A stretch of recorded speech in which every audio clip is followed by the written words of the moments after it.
अस्सलाम वालेकुम। Villi TV USA से हेडलाइन के साथ मैं हूं मोहम्मद सकलैन। पानामा लीक्स का पहला शिकार, आइसलैंड के वज़ीर-ए-आज़म ने इस्तीफा दे दिया। पानामा लीक्स की दस्तावेजात मंजर आम पर आने के बाद आइसलैंड के वज़ीर-ए-आज़म ने अवामी दबाव पर अपने ओहदे से इस्तीफा दे दिया है। इस तरह वो पानामा लीक्स का पहला शिकार बन गए। वाज़ेह रहे कि पानामा लीक्स के इंकशाफात के बाद France, Spain, Netherland, Australia, New Zealand, Hindustan और पाकिस्तान समेत बहुत से मुल्कों में बाकायदा तहकीकात शुरू कर दी गई है। जबकि पाकिस्तान के वज़ीर-ए-आज़म नवाज शरीफ ने अपने ख़ानदान पर इल्ज़ामात लगने के बाद गुज़श्ता रात इस सिलसिले में तहकीकात के लिए जुडिशल कमीशन कायम करने का ऐलान किया है, जिसे अपोजिशन जमातों ने मुस्तरद कर दिया है। फ्रांस के दारुल हुकूमत पेरिस में मुजाहिरीन और पुलिस एहलकारों के दरमियान झड़पें। पुलिस ने लेबर कानून में इस्लाहात के खिलाफ मुजाहरा करने वाले तलबा को मुंतशिर करने के लिए आंसू गैस की शेलिंग की और मुजाहिरीन ने पुलिस पर पथराव किया और पेट्रोल बम फेंके। याद रहे कि फ्रांस में लेबर कानून में इस्लाहात के खिलाफ तलबा और मजदूर यूनियन की अपील पर एहतजाज और मुजाहरों का सिलसिला कई दिन से जारी है। फ्रांस में लेबर कानून में इस्लाहात के मुखालिफिन का कहना है कि इन इस्लाहात के नतीजे में कंपनियों को इक्तिसादी मुश्किलात और मसनूआत की मांग में कमी जैसे मसाइल के बहाने अपने मुलाजमीन को निकालने का जवाब मिल जाएगा।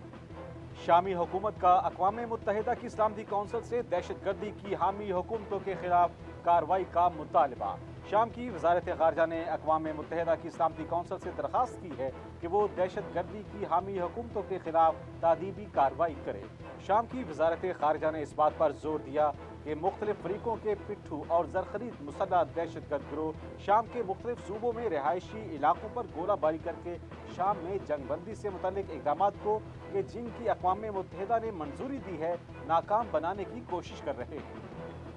अमेरिका में जाली यूनिवर्सिटी से इमिग्रेशन का फ्रॉड बेनकाब, 21 अफराद गिरफ्तार कर लिए गए। हुक्काम के मुताबिक गिरफ्तार अफराद ने स्टूडेंट या काम करने के लिए वीज़े के हसूल के ख्वाहिशमंद कम से कम 1000 गैर मुल्कियों के लिए ब्रोकर का काम किया। इस मंसूबे के तहत आने वालों में ज़्यादातर का ताल्लुक चीन और इंडिया से था। इमिग्रेशन हुक्काम इन गैर मुल्कियों को मामला देखेंगे, ताहम उनके खिलाफ मुकदमा कायम नहीं किया जाएगा। सेहत की आलमी तंजीम वर्ल्ड हेल्थ ऑर्गेनाइजेशन ने कहा कि सऊदी जारहियत के नतीजे में यमनी अवाम की नागुफ्ता बे सूरत हाल है। यमन में आलमी इदारा सेहत के नुमाइंदे अहमद शदूर ने ऐलान किया है कि यमन के 19 मिलियन अफराद यानी इस मुल्क की 80% आबादी को बैनुल-अक़वामी इमदाद की ज़रूरत है। यमन के 14 मिलियन शहरियों को इब्तदाई तरीन तिबी सहूलियात भी मुयस्सर नहीं है। यमन में 28% तिबी मराकज़ बंद पड़े हैं और मुल्क के 14% तिबी मराकज़ में 50% से भी कम अमला काम कर रहा है। इस लिहाज से ये इंतहाई खतरनाक और होलनाक अदाद-ओ-शुमार है। पानामा लीक्स के सनसनीखेज इंकशाफात के बाद पाकिस्तान की सियासी जमातों का वज़ीर-ए-आज़म मोहम्मद नवाज शरीफ से इस्तीफे का मुतालबा। पाकिस्तान की सियासी जमात तहरीक इंसाफ की तरफ से रुकन असम्बली शीरी मज़ारी ने इमरान खान, शाह महमूद कुरैशी, जहांगीर तरीन समेत दीगर के दस्तखतों से तहरीक इल्तिवा जमा कराई। तहरीक में मुतालबा किया गया है कि पानामा लीक्स में वज़ीर-ए-आज़म नवाज शरीफ और उनके अहलखाना समेत दीगर अफराद के नाम आए हैं, इसलिए ऐवान की कार्रवाई मुअत्तल करके पानामा लीक्स पर बहस करवाई जाए। तुर्की के वज़ीर-ए-आज़म रजब तैयब एर्दोगान ने इराक, यमन, लबनान और शाम में खुदकुश हमला आवरों और दहशतगर्दों को इस दौर के यजीदी करार देते हुए कहा कि इमाम हुसैन अलैहिस्सलाम हमारे सरवरो सरदार हैं। सरफराज मर्चेंट की जानिब से अल्ताफ हुसैन के मुतालिक मनी लॉन्ड्रिंग, राह से ताल्लुकात और पाकिस्तान मुखालिफ साजिशों में मुलव्विस होने के बयानात के बाद DGFIA ने चार्जशीट तैयार कर दी है, जिसे जल्द वज़ीर दाखिला चौधरी निसार के हवाले किया जाएगा।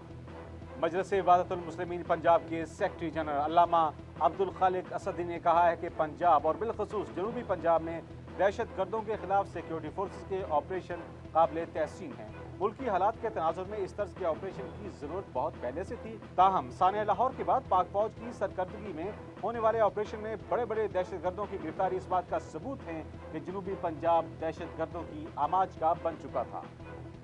मजलिस वहदतुल मुस्लिमीन के रहनुमा व रुकन गिलगित बल्तिस्तान असम्बली डॉक्टर हाजी रिजवान अली ने कहा है कि हालिया बारिशों ने पूरे गिलगित बल्तिस्तान में तबाही मचा दी है।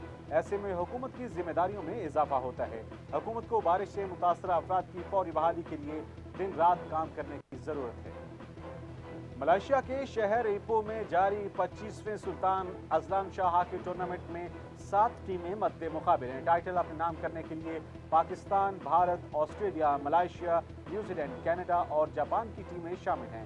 ایونٹ کے اپنے پہلے میچ میں پاکستان کا مقابلہ کینیڈا سے ہوا، جو گرین شرٹس نے 1 کے مقابلے میں 3 گول سے اپنے نام کیا۔ یہ تھی ہیڈ لائنز۔ مزید خبروں کے لیے دیکھتے رہیے ورائٹ ٹی وی USA۔